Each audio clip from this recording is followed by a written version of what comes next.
Bismillahirrahmanirrahim. Gimana kabarnya semua? Gimana pelajaran di rumah? Enggak belajar di rumah? Enak Pak, Enak. bisa ambil kopi. Ambil ngopi. Nah, tuh belajar nggak di rumah? Belajar Pak. Belajar. Ya kamu pelajari apa tuh? Geografi Pak, sama IPA. Ukur jalan geografi nih. Iya. Geografi penjelajah Pak. Belajar.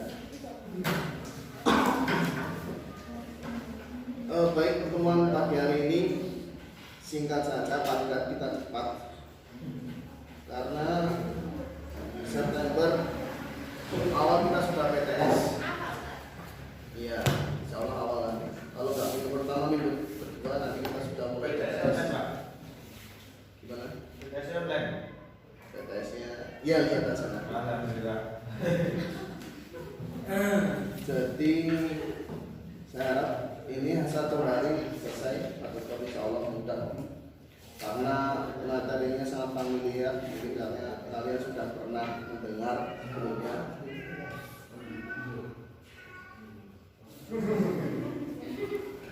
Ada backsoundnya. Materinya sudah saya kirim, mungkin ada yang sudah baca, ada yang belum baca. Untuk pagi hari ini kita akan baca bersama tentang iman kepada kitab Allah. Langsung saja ya. Nah, rukun iman itu ada berapa yang masih ingat? Nah, dalam rukun iman itu termasuk iman kepada kitab Allah, iman keberapa? Tiga aja itu. Apa itu? Sosok kayak mikir. Berapa? Tiga? Yang pertama itu kepada siapa? Allah. Yang kedua? Yang ketiga? Yang keempat? Kelima? Yang keenam? Ada yang apa? Kebuangan teman-teman. Oke, lanjut. Berarti kita pembahasan tentang beriman kepada kitab Allah. Oke. Nah, oke. Pengertian iman pada kitab Allah menurut bahasa, kitab itu adalah buku atau surah kiriman. Iman itu adalah percaya. Letaknya di mana iman itu? Hati. Duh, punya iman duh? Punya iman nggak? Nggak punya Pak. Punya. Baik, secara terminologi adalah meyakini bahwa Allah SWT telah menurunkan kitab-kitabnya kepada para rasulnya agar kitab-kitabnya itu dijadikan sebagai pedoman hidup manusia agar mereka memperoleh kebahagiaan dunia dan di akhirat. Itu penjelasan tentang pengertian iman kepada kitab Allah. Cara mengimaninya, kitab Al-Quran itu secara ijmali, kitab Al-Quran secara tafsiri. Nanti kita jelaskan. Nah, ini pengertian kitab dan suhuf. Jadi kitab itu adalah kumpulan wahyu Allah yang disampaikan kepada Rasul untuk diajarkan kepada manusia secara petunjuk, sebagai petunjuk dan pedoman. Kalau suhuf itu wahyu Allah yang disampaikan kepada Rasul, tetapi masih berupa lembaran-lembaran yang terpisah. Perbedaannya apa di sini? Kitab sama suhuf. Saya wis dijilid. Jadi di sini bisa disimpulkan perbedaannya adalah kitab itu kumpulan dari wahyu Allah yang sudah tertata, terstruktur, sudah jelas. Tapi kalau suhuf itu masih berupa lembaran, masih terpisah, belum tertata. Seperti itu perbedaannya. Nah, ini persamaan. Kitab dan suhufnya sama-sama wahyu Allah. Perbedaannya adalah isi kitab lebih lengkap daripada isi suhuf. Kitab dibukukan dengan sedangkan suhuf tidak dibukukan. Seperti itu. Kitab Allah ada berapa yang kita yakini? 4. Taurat itu diturunkan pada Nabi siapa? Nabi Musa. Zabur Nabi Daud. Injil Nabi Isa. Al-Quran Nabi Muhammad. Oke. Kemudian di sini adalah hukum beriman pada kitab Allah adalah las fardhu ain. Orang yang mengaku beragama Islam tidak beriman kepada kitab Allah dianggap murtad. Jelas, pasti itu. Oke, sampai di sini sudah jelas ya. Insya Allah gampang kan tadinya? Gampang. Oke, suhuf.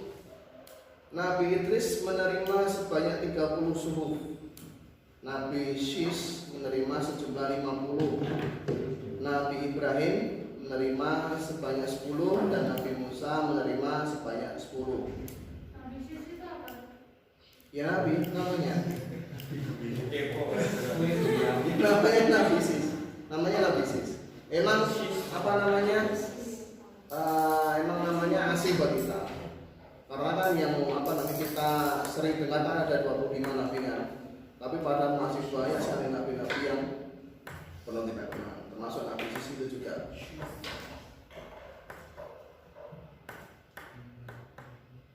Nah, ini adalah dalilnya dari suku Quran surat Al-A'la ayat 18 sampai 19. Fungsinya termasuk dalam Quran surat Al-Maidah ayat 16.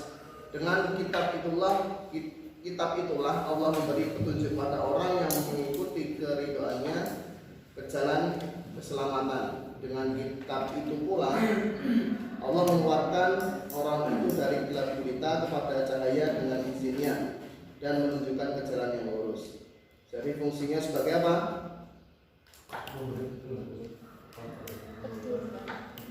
Sebagai apa ini? Ayo, sebagai apa?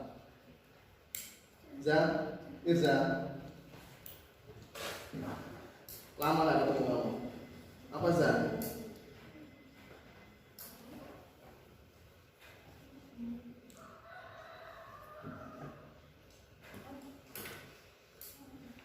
Sebagai petunjuk umat manusia, sebagai pedoman manusia.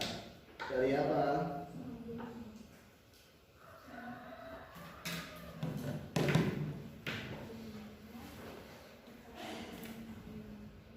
Dari mengeluarkan orang yang tidak tahu menjadi tahu, mengeluarkan dari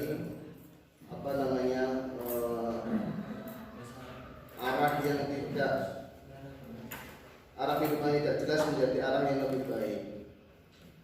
Ini fungsi yang diturunkan kita. Oke, ada 4 ini: Taurat, Zabur, Injil, dan Quran. Sekarang kita masuk periode kitabnya. Kitab Taurat diturunkan pada abad ke-12 SM. Apa SM?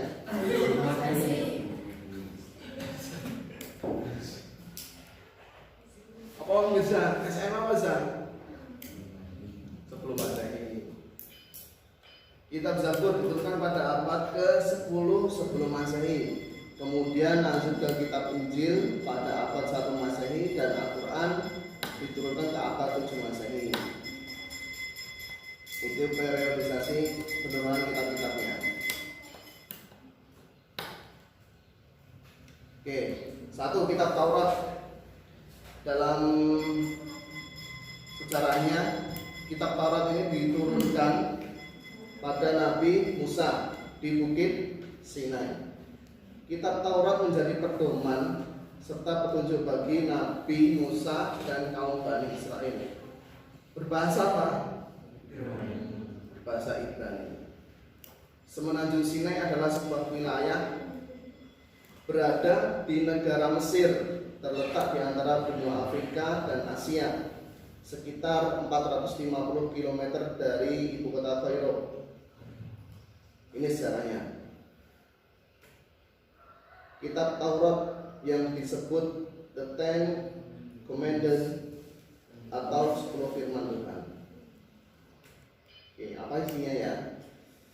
Kitab Taurat dibagikan oleh Allah pada Nabi Musa Hal ini dijelaskan dalam surat Al-Isra ayat 2 dan Al-Maidah ayat dalam ayat 44. Masih ada kursi? Apa, Pak? Masih ada kursi? Masih.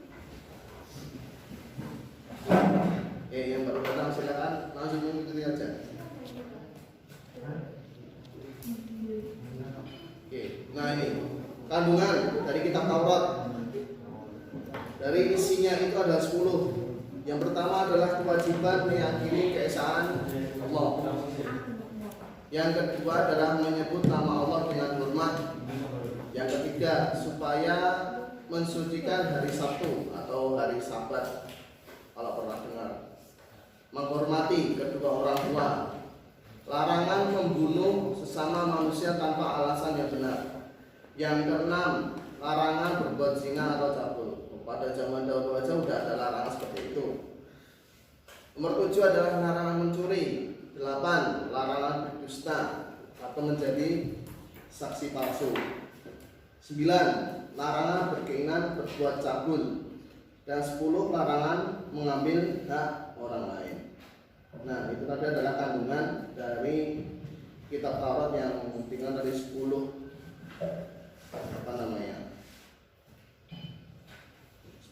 firman tadi itu. Lanjut. Ini sudah.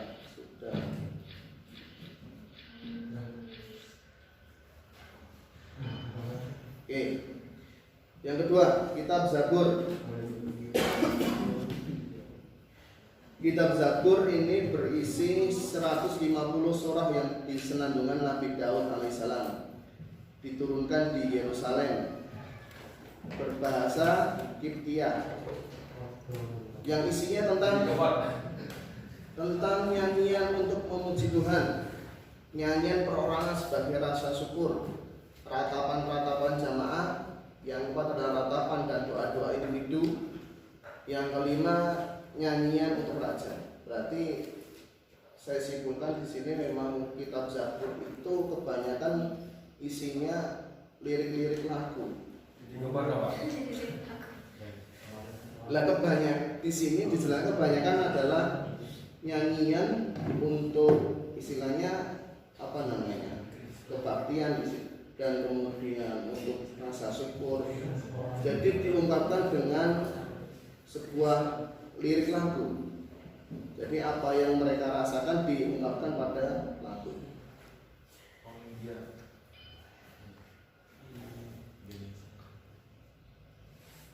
Nah, oke, lanjut.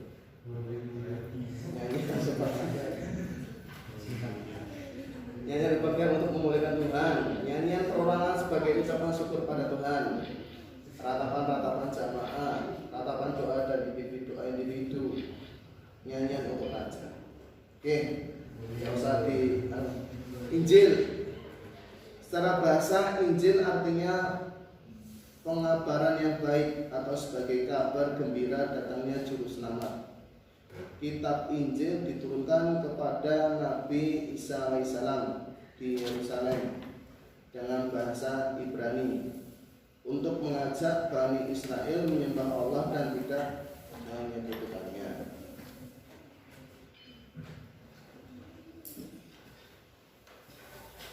Oke, itu adalah dasarnya. Oke, ini isi kitab Injil secara umum. Yang pertama adalah perintah untuk kembali mengesahkan Allah. Yang kedua, membenarkan keberadaan kitab Taurat. Yang ketiga, menghapus beberapa hukum dalam kitab Taurat yang tidak lagi sesuai dengan perkembangan zaman. Jadi setelah kitab Taurat itu keluar, kemudian Injil datang. Injil itu menyempurnakan apa yang kitab Taurat itu sudah tidak berlaku pada zamannya. Yang keempat adalah menjelaskan bahwa kelak akan datang kembali Rasul setelah Nabi Isa alaihissalam, yaitu Nabi Muhammad SAW. Di samping ada kitab Injil, penjelasan ini juga terdapat dalam kitab Taurat. Oke, berarti sudah Jadi kedatangan Nabi Muhammad itu sudah diprediksi sebelum kitab Injil. Tadi kitab Taurat juga sudah memprediksikan.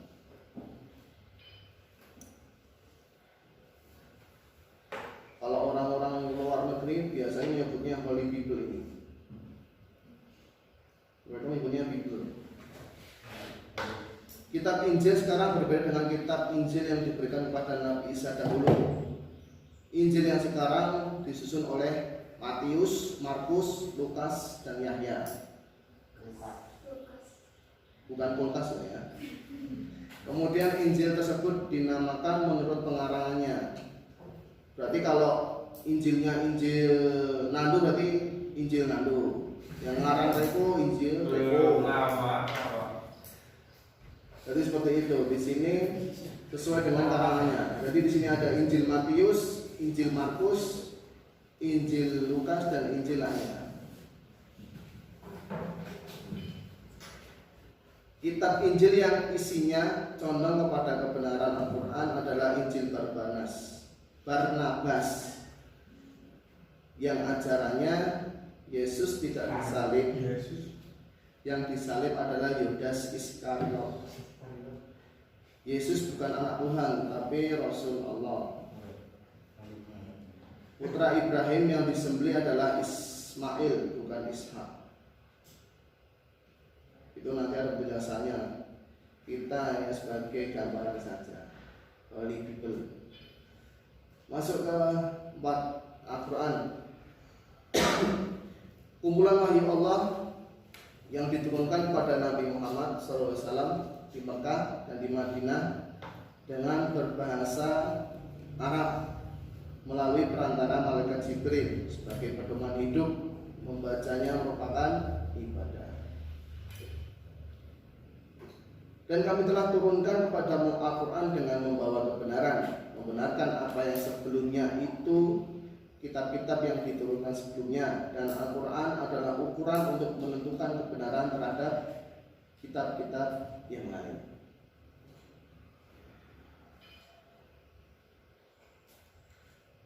Ini adalah proses diturunkannya Al-Quran kepada Nabi Muhammad. Yang pertama adalah malaikat memasukkan wahyu itu dalam hati Nabi. Yang kedua, malaikat menampakkan sebagai seorang laki-laki yang mengucapkan kata-kata pada Nabi Muhammad. Yang ketiga, kemudian wahyu datang pada Nabi Muhammad SAW seperti suara lonceng. Malaikat menampakkan dirinya pada Nabi Muhammad dalam wujud yang asli. Ini adalah proses di mana awal mula Al-Quran itu turunkan pada Nabi. Ini adalah manfaatnya diturunkannya Al-Quran pada umat manusia secara berangsur-angsur. Yang pertama, agar lebih mudah dimengerti dan dilaksanakan. Yang kedua, turunnya Al-Quran sesuai dengan peristiwa yang terjadi. Yang ketiga, memudahkan untuk diingat dan dihafal. Yang keempat, di antara ayat Al-Quran ada yang merupakan utangan apa ini? Sudah ada hilang. Di antara, oke. Yang nomor 4 kita garis bawahi dulu. Belum lengkap itu. Yang kelima adalah jawaban dari pertanyaan. Jadi apapun yang menjadi pokok permasalahan di kehidupan, insya Allah di Al-Quran sudah terjawab semuanya. Karena Al-Quran adalah sebagai pedoman umat manusia. Kedudukan Al-Quran jelas kumpulan wahyu Allah. Yang kedua adalah sumber hukum Islam yang pertama.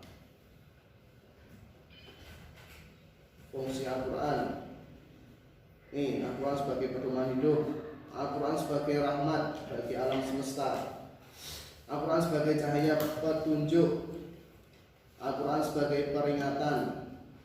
Yang kelima, Al-Quran sebagai penerangan dan pembeda, Al-Quran sebagai pelajaran, Al-Quran sebagai sumber ilmu, Al-Quran sebagai hukum, Al-Quran sebagai obat penyakit hati, Al-Quran sebagai pemberi kabar gembira, Al-Quran sebagai pedoman melakukan pencatatan. Itu Itu ada 11 itu fungsi Al-Quran itu. Sebenarnya masih banyak, cuman saya cantumkan 11. Nanti kalian bisa mengeksplor sendiri apa yang belum terdapat pada 11 ini fungsi Al-Quran tersebut.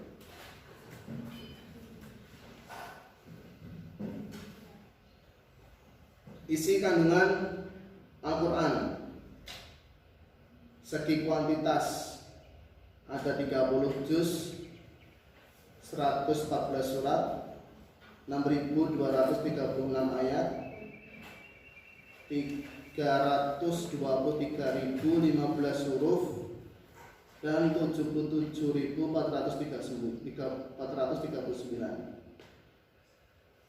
Kalau kalian ingin membuktikan, silahkan nanti di rumah dihitung sendiri. Ada berapa ayat, ada berapa huruf, kemudian ada berapa kosakata. Kemudian segi kualitas, di sini ada akidah, kemudian ada akhlak, kemudian ada syariah, ibadah, dan muamalah. Oke, itu. Ini adalah penjelasannya. Akidah ini mengajarkan kepercayaan terhadap Allah SWT, malaikat-malaikat, kitab, rasul, hari akhir, dan takdir. Ibadah mengajarkan tentang cara-cara beribadah bagaimana yang benar. Muamalah mengajarkan hubungan antara umat manusia. Akhlak karimah dalam mengajarkan budi pekertian mulia dan baik. Tarikh adalah yang menceritakan sejarah umat terdahulu. Kemudian syariat mengajarkan tentang peraturan perundang-undangan secara menyeluruh. Jadi apa yang dibolehkan, apa yang diharamkan, apa yang dihalalkan itu ada. Al-Quran diturunkan pada tanggal 17 Ramadan yang dikenal sebagai Nuzulul Quran. Ini sudah familiar semuanya. Al-Quran diturunkan secara berangsur-angsur selama 22 tahun, 2 bulan, 22 hari. Wahyu yang pertama diturunkan pada Nabi Muhammad SAW, yaitu surat Al-Alaq ayat 1 sampai 5. Membaca Al-Quran bernilai ibadah dan mendapatkan pahala. Masih ada lagi. Oke. Kemudian adalah sikap perilaku beriman pada kitab Allah. Yang pertama, mengakui dan menghormati kedudukan kitab Allah sebelum Al-Quran. Dijelaskan pada Quran surat Al-Imran ayat 3 sampai 4, dan Dia atau Allah menurunkan Taurat dan Injil sebelum Al-Quran menjadi petunjuk bagi manusia. Yang kedua, meyakini dan mengakui bahwa kitab suci Al-Quran merupakan kitab yang paling utama dan paling akhir diturunkan. Yang ketiga adalah meyakini dan mengakui bahwa Al-Quran merupakan pedoman hidup untuk seluruh umat manusia. Yang keempat, menjalani hidup hanya untuk beribadah atau menyembah Allah. Fungsi beriman pada kitab Allah ada 5: mempunyai iman yang kokoh dan tangguh, berada dalam hidayah dan petunjuk Allah, taat beribadah kepada Allah dengan benar, menumbuhkan sifat sabar, syukur, dan jauh dari sifat sombong. Yang kelima adalah bersikap optimis dalam hidup. Itu adalah fungsi beriman pada kitab Allah. Oke, sampai di sini dulu. Untuk pemuda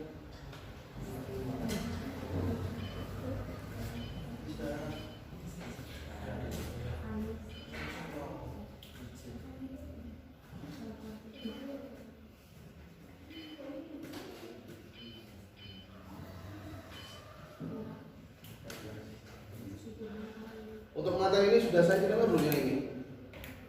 Oh, Pak. Yang ini sudah saya kirimkan belum yang ini? Belum. Belum ya? Oke, nanti saya kirimkan ini. Karena ini lebih banyak sekali. Kemudian kita selesaikan ini sedikit. Hikmah beriman pada kitab Allah.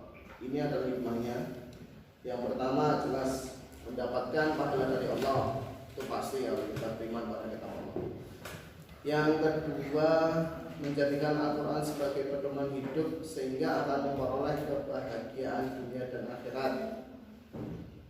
Yang ketiga, terdorong untuk meningkatkan kualitas diri karena Al-Quran mendorong manusia untuk mempelajari ilmu, pengetahuan dan teknologi. Yang keempat adalah memperkuat keyakinan kepada kebenaran Rasulullah Nabi Muhammad SAW dan bukti kemukjizatan Al-Quran sebagai kalam Allah. Jadi ini adalah bukti keistimewaan Al-Quran. Yang pertama adalah struktur bahasanya yang sangat indah. Jadi sampai sekarang tidak ada yang mampu berubah ataupun menandinginya. Yang kedua, terdapat isyarat ilmiah yang terkandung dalam Al-Quran. Yang ketiga, ajaran-ajaran Al-Quran sangat lengkap dan sempurna sesuai dengan situasi serta kondisi yang berlaku sepanjang zaman. Yang keempat, adanya ayat-ayat yang menjelaskan masa-masa yang akan datang yang berada di luar jangkauan atau manusia dan yang akan dialami manusia, seperti kehidupan di alam barzakh dan alam akhirat.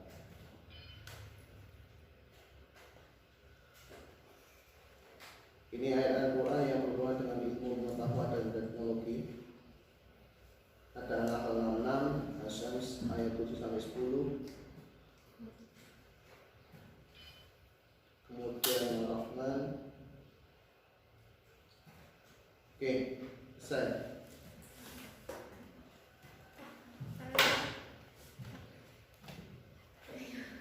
Kenapa? Yang buat kayak kitab selain Al-Quran itu masuk neraka nggak tuh Pak? Berarti orang yang membuat kitab selain gimana? Yang buat kitab kayak Taurat, Injil, Zabur itu Pak masuk neraka. Yo, yang jelas kalau orang yang sudah merubah isi kandungan, berarti kan kitab itu sudah tidak murni. Yang pertama. Yang kedua, orang itu istilahnya logikanya gini. Saya membuat sebuah karangan, ya kan, satu buku, sudah punya hak cipta. Nah, terus kamu kemudian mengopi punya saya, kemudian menggandakan, kemudian dirubah isinya tanpa sepengetahuan saya. Walaupun saya tahu, tapi tidak izin sama saya, otomatis kamu kan kena hak cipta, pelanggaran, melanggar aturan. Dengan sanksinya apa? Sanksinya mungkin bisa uang, dipenjara, seperti itu. Dan otomatis dosa juga dapatkan. Logikanya seperti itu. Ya. Oke, sampai di sini. Isyarat ilmiah yang ada di Al-Quran itu misalnya apa? Isyarat ilmiah. Di sini tadi kan ada. Ini juga termasuk di sini loh. An-Nahl ini loh, An-Nahl ayat 66. Dan sesungguhnya binatang ternak itu benar-benar terdapat pelajaran bagimu. Jadi yang dimaksud binatang ternak ini adalah fungsinya itu untuk apa aja binatang ternak itu. Syarat, jadi terkandung ilmiah itu banyak sekali. Jadi binatang ternak di sini bisa dimanfaatkan, ya, bisa dimanfaatkan dagingnya, kemudian bisa dimanfaatkan tenaganya untuk membajak sawah, terus bisa dimanfaatkan untuk susu, untuk sapi perah itu dimanfaatkan susunya, seperti itu. Jadi kandungannya memang sangat luas. Itu contohnya.